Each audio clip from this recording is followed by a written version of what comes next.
12th Science. Today we are going to study properties of colloidal solution.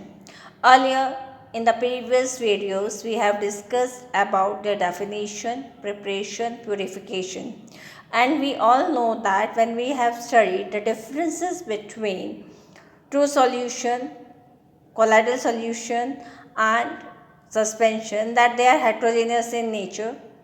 Second, they are colored. But the very important properties of colloidal solution, which were asked again and again in board exams also, are optical properties. Yes, have you observed?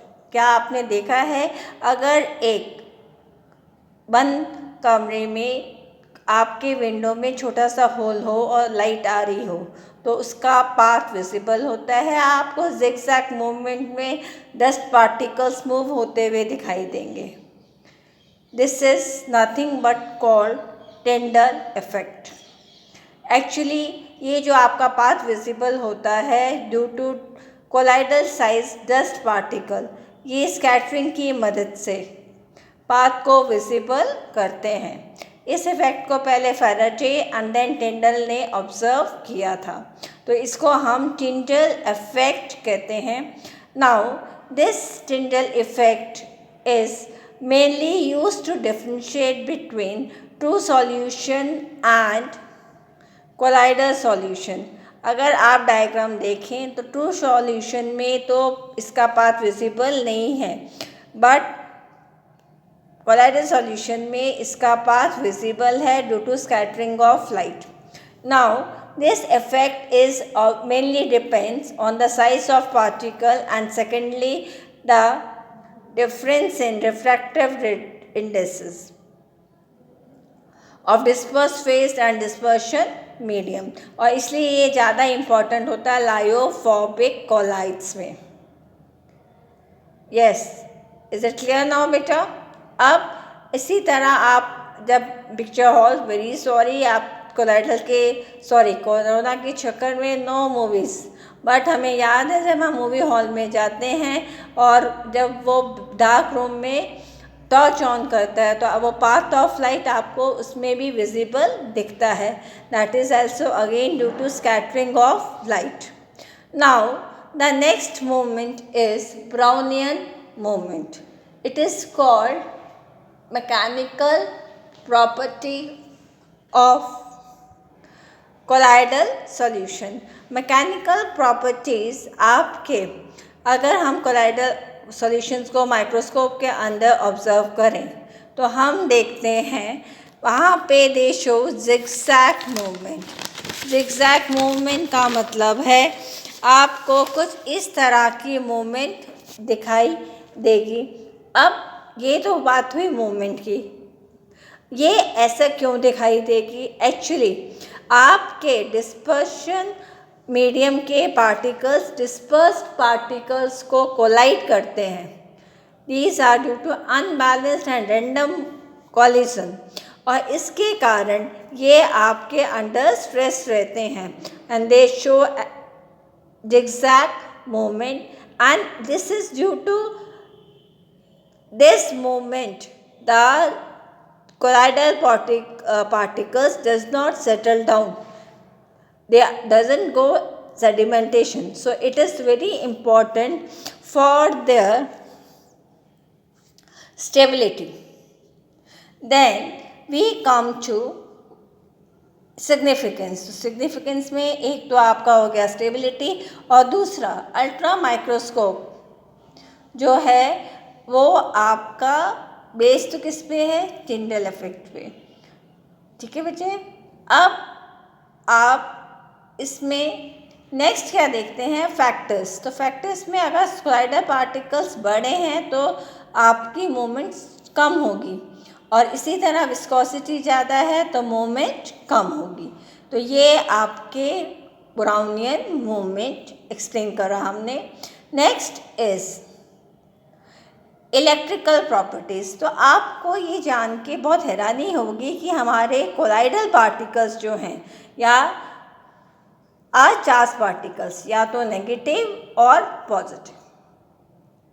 अब इसका reason क्या है पहला, और दूसरा इसका significance क्या है।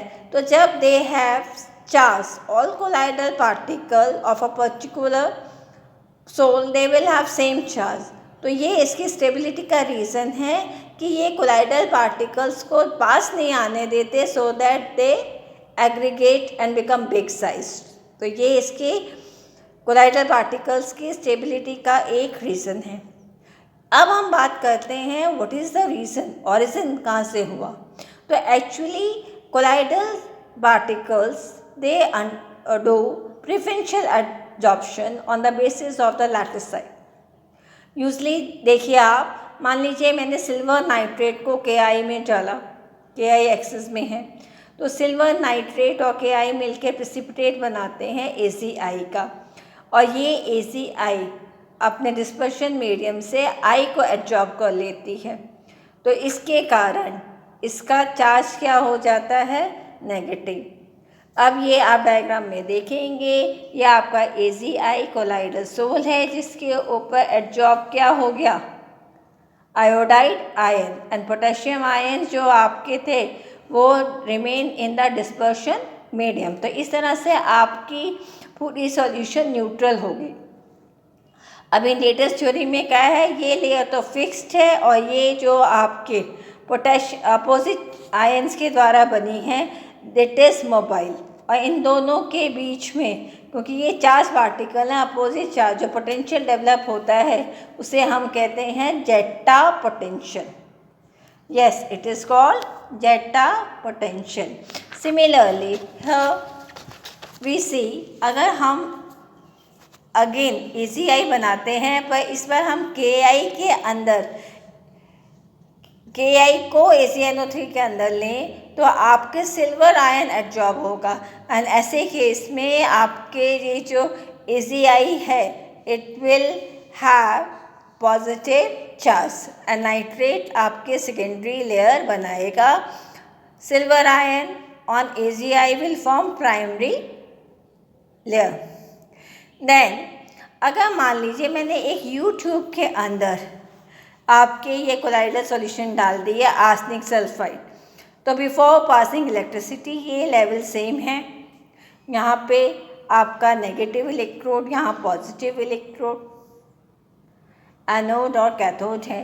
जब आप इलेक्ट्रिसिटी पास करेंगे तो आपकी जो कोलाइडल, क्योंकि since they are charge particle, अब मैंने इसमें आर्सेनिक सल्फाइड भरा है तो दे आर नेगेटिवली चार्ज, तो वो आपके पॉजिटिव इलेक्ट्रोड की तरफ मूव करेंगे और यहाँ डिपॉजिट हो जाएंगे।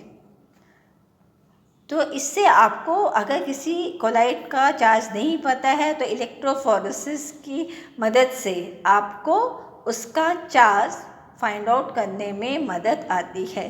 तो अब आप मेरे एक क्वेश्चन का जवाब दीजिए, अगर मैंने इसके अंदर फेरिक हाइड्रोक्साइड भरी होती तो तब इन केस आपका जो मूवमेंट ऑफ कोलाइडल पार्टिकल्स है it will be towards negative since it is the positive charge. तो इस तरह आप अपने कोलाइडल पार्टिकल्स का मूवमेंट पता करते हैं और ये phenomenon is known as electrophoresis. Very important, many times it has been asked in a board exam. अब बच्चे ये एक और मदद करेगा आपका कोगुलेशन में, जो हम अभी बाद में बात करते हैं। तो बेटा ये हो गया आपका electrophoresis. Now the next topic is coagulation. You all know that आपके अगर कोलाइडल सॉल्यूशन के चार्ज को हम न्यूट्रलाइज कर दें due to any reason, so they will coagulate, they will turn into precipitate. So this is known as coagulation. It can be done by electrophoresis, by excessive dilation, by mutual addition of two opposite charge collide, जैसे अब मैंने add कर दिया ferric hydroxide and ACI, तो आपका ये coagulate हो जाएगा, या आर्सेनिक सल्फाइड, तो ये आपके कोगुलेट हो जाएंगे। इसी तरह मैं अगर एक्सेस अमाउंट में इलेक्ट्रोलाइट डाल दूँ तो तब भी ये क्या हो जाएंगे, कोगुलेट, क्योंकि अपोजिट चार्ज का इलेक्ट्रोलाइट जो होगा वो उसके आयन कहलाएगा इफेक्टिव आयन, और जितनी ज़्यादा उसका चार्ज होगा उतना ज़्यादा वो बढ़िया कोगुलेशन करेगा।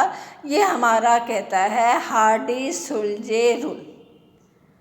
यस, तो आप यहाँ क्वेश्चन में देख रहे हैं, मैंने आपको 5-6 चार्ज पार्टिकल्स दिए हैं, जिसका सबसे ज़्यादा चार्ज है वो कोगुलेशन सबसे ज़्यादा कर रहा है। जैसे कि आप खुद देख रहे हैं, फेरिक साइनाइड 4 है इसका नेगेटिव चार्ज, तो ये किसी भी पॉजिटिव कोलाइड को मोर इफेक्टिवली कोगुलेट करेगा कंपेयर टू फॉस्फेट जिसका 3 नेगेटिव चार्ज है, सल्फेट एंड क्लोराइड। सो अब आपका नेक्स्ट जो है वो है gold number and protection of colloid. तो बेटा जो आपकी लायोफिलिक कोलाइड्स हैं दे आर स्टेबल, तो हम क्या करते हैं, लायोफोबिक कोलाइड का कोगुलेशन क्या करना चाहते हैं, प्रिवेंट। तो हम उसके अंदर थोड़ा सा लायोफिलिक कोलाइड डाल देंगे, तो लायोफोबिक के ऊपर लायोफिलिक कवरिंग हो जाएगी और वो उसको कोगुलेट होने नहीं देगी। This is called protection of colloid. And इसी में हम बात करते हैं क्वांटिटेटिव वे में, तो गोल्ड नंबर जो हैं they help in determining the coagulating power. देखिए आप, number of milligrams of dry protective collide which when added to a 10 ml gold sol, it prevents coagulation of it by addition of 1 milliliter of 10% NaCl। आपके NaCl डालने पे gold sol will be coagulated. अब इसके लिए हम क्या करेंगे, हम प्रोटेक्टिव कोलाइड डालेंगे और उसके नंबर ऑफ मिलीग्राम्स कैलकुलेट करेंगे। Now, one thing you see, protective efficiency of lyophilic collide is inversely proportional to gold number। आपका गोल्ड नंबर कम है, एफिशिएंसी ज़्यादा है, गोल्ड नंबर ज़्यादा है, एफिशिएंसी कम है। जैसे gelatin, it has the least gold number, more efficient. Starch, more gold number, least efficient. इस तरह आप डिसाइड करते हैं। अब हम बात कर रहेंगे एक वेरी इम्पॉर्टेंट टॉपिक जो कि आप पहले हम टाइप्स में बता चुके हैं, types of colloidal solution on the basis of physical state. यहाँ पे आपके डिस्पर्स्ड एंड डिस्पर्शन मीडियम दोनों आपके क्या हैं, लिक्विड। एक में ऑयल, 2 तरह के हैं, oil in water and water in oil. तो ये हमने बात की हुई है आपके कोलाइड्स की। Oil in water means water आपका डिस्पर्शन मीडियम है, ऑयल आपका डिस्पर्स फेस है। दूसरे में वाटर आपका डिस्पर्स फेस है एंड ऑयल आपका डिस्पर्शन मीडियम है, और इनके डिफरेंसेस आपको लिखवाए हैं। और अगर हम इमल्सिफिकेशन को तोड़ना चाहते हैं इनको अपने अपने कॉन्स्टिट्यूएंट्स में, तो उस प्रोसेस को हम कहते हैं डिमल्सिफिकेशन, जो कि carried out by centrifugation and heating. आपने देखा होगा अगर हम क्रीम को या मिल्क का करते हैं इमल्सिफिकेशन, हीट करने पे उसके हम थोड़ा सा विनेगर डाल देते हैं, तो यहाँ पे ये ब्रेक हो जाता है और ऊपर आपके क्रीम आ जाते हैं, नीचे वाटर रह जाता है। तो इस प्रोसेस को हम कहते हैं डिमल्सिफिकेशन। आपके जितने भी ऑइंटमेंट्स हैं, कोल्ड क्रीम्स हैं, बटर है, मिल्क है, they are the examples of emulsions. Practical exam में, वाइवा में मेरे को याद है एक बार एक सर ने पूछा था, ये कोल्ड क्रीम तुम लगाते हो ये क्या है? तो बच्चे ये कुछ नहीं है, ये आपके क्या इमल्शंस हैं, दे आर इमल्शंस। और कौन से emulsions? Oil in water. So you that's all for today.